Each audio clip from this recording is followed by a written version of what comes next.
नमस्कार दोस्तों, मैं हरिंदर सिंह वालिया आप सबका अमन हेल्थ गाइड यूट्यूब चैनल पर स्वागत करता हूं। दोस्तों, आज हम चर्चा करने जा रहे हैं। दोस्तों, आज से हम वीडियो बनाने जा रहे हैं जिसमें हम आपको जानकारी देंगे कि मिलावट, खाने पीने की चीज़ों में मिलावट को कैसे पहचाना जा सकता है।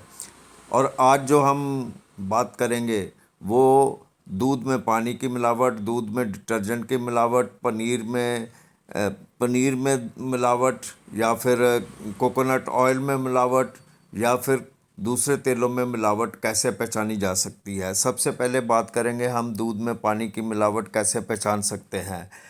थोड़ा सा 2-4 ड्रॉप्स आप दूध लें और उसको एक प्लेन सतह, थोड़ी सी जो स्लांटिंग हो, प्लेन सतह सतह जिस और वो साफ प्लेन सतह जो है उसके ऊपर 2-3 ड्रॉप्स आप दूध के जब डालेंगे तो अगर वो या तो वहीं रहता है, बहती नहीं है, या फिर अगर वो बहती है तो बड़ी बारीक सी जो लाइन है सफ़ेद सी, वो छोड़ के बहती है और थोड़ी दूर तक ही बहता है, तो वो दूध सही है। और अगर वो 2-3 ड्रॉप्स आप ऐसी सतह पे, थोड़ी सी स्लांटिंग सतह सतह पे आप डालेंगे तो वो एकदम से बह जाएगी, तो उसमें पानी है। अब पानी की मात्रा जो है वो कैसे पहचाने।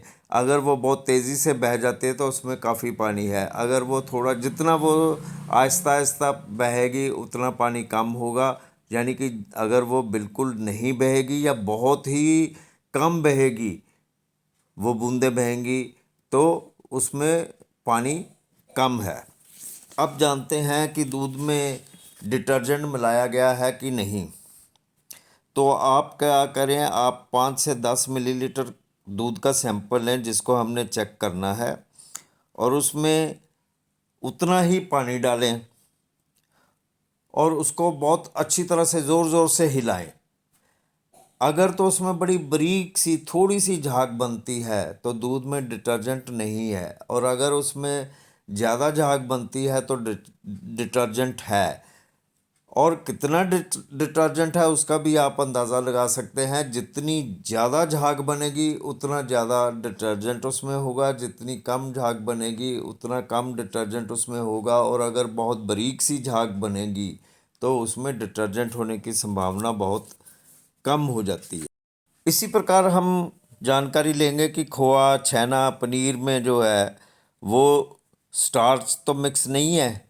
इसके लिए आप 2 से 3 मिलीलीटर सैंपल लें और उसमें 5 मिलीलीटर पानी डाल लें और उसको बॉईल करें। जब बॉईल करके फिर थोड़ा ठंडा करें। जब वो ठंडा हो जाए तो उसमें 2 से 3 ड्रॉप्स जो है वो टिंचर आयोडीन की डाल दें। और अगर उसमें उसका कलर जो है वो नीला होना शुरू हो जाए तो इसका मतलब उसमें स्टार्च है। और अगर दूध में स्टार्च चेक करनी है तो दूध में सीधा ही टिंचर आयोडीन आयोडीन की 2-3 ड्रॉप्स डाल दें। दूध में मिलाने की ज़रूरत नहीं है और ना ही उसको बॉईल करने की ज़रूरत है। तो अगर दूध का रंग नीला होना शुरू हो जाए तो उसमें स्टार्च है। इसी तरह हम जानेंगे कि घी और बटर में स्टार्च, या फिर जो आलू है उसको मैश करके, या स्वीट पोटैटोज जो होते हैं, शकरकंद जिसको हम बोलते हैं, उसको मैश करके हमारे घी या आलू में मिक्स तो नहीं किया गया है। तो उसके लिए हम क्या करें, आधा चम्मच आप घी या बटर ले लें, उसको किसी ट्रांसपेरेंट बाउल में डालें और उसमें 2 से 3 ड्रॉप्स जो है वो टिंचर आयोडीन की डाल दें। अगर उसमें नीला कलर हो जाता है तो इसका मतलब ये है कि उसमें आलू, शकरकंद, इनको मैश करके या स्टार्च की मात्रा उसमें मिक्स की गई है हमारे बटर या घी में। आपको बता देंगे, जैसे कि हम पीछे भी हम आपको जानकारी दी है कि ये जो मिक्सिंग करते हैं ये इसलिए करते हैं कि ज़्यादा मुनाफा खाने के लिए। इसीलिए कोकोनट ऑयल जो है, दूसरे जो सस्ते ऑयल हैं वो मिला दिए जाते हैं ताकि उसकी मात्रा बढ़ जाए और ज़्यादा मुनाफा कमाया जा सके। तो कैसे पहचाने कि कोकोनट ऑयल में दूसरे तेलों की मिक्सिंग नहीं की गई है?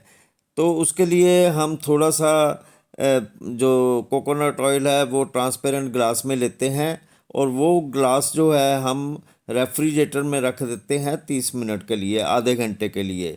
लेकिन ख्याल रखें फ्रीज़र में नहीं रखना है, रेफ्रिजरेटर में रखना है। और जिस वक्त हम आधे घंटे के बाद उसको बाहर निकालेंगे तो जो कोकोनट ऑयल है ना वो जम गया होगा, और जो दूसरे ऑयल हैं वो वैसे के वैसे ही तैरते रहेंगे। और अगर ऐसा है तो इसका मतलब ये है कि कोकोनट ऑयल में दूसरे ऑयल्स की मिक्सिंग की गई है। इसी प्रकार दूसरे तेलों में भी ट्राई ऑर्थोक्रेसाइल फॉस्फेट की मिक्सिंग कर दी जाती है उसकी मात्रा बढ़ाने के लिए, जो कि बहुत डेंजरस है ये केमिकल। इसको पहचानने के लिए हम क्या करें, 2 मिलीलीटर सैंपल अपने तेल का ले लें जो कि हमें टेस्ट करना है, और उसमें हल्का सा येलो बटर जो है वो डालें जमा हुआ। अगर उसका रंग एकदम से लाल होना शुरू हो जाता है तो समझ लें कि उसमें टीओसीपी की मात्रा डली हुई है, यानी कि ट्राई ऑर्थोक्रेसाइल फॉस्फेट उसमें मिक्स है। सो दोस्तों, आज के लिए बस इतना ही। जल्दी किसी नई वीडियो के साथ आपके रूबरू हूँगा। तब तक हरिंदर सिंह वालिया को दें इजाज़त। शुक्रिया।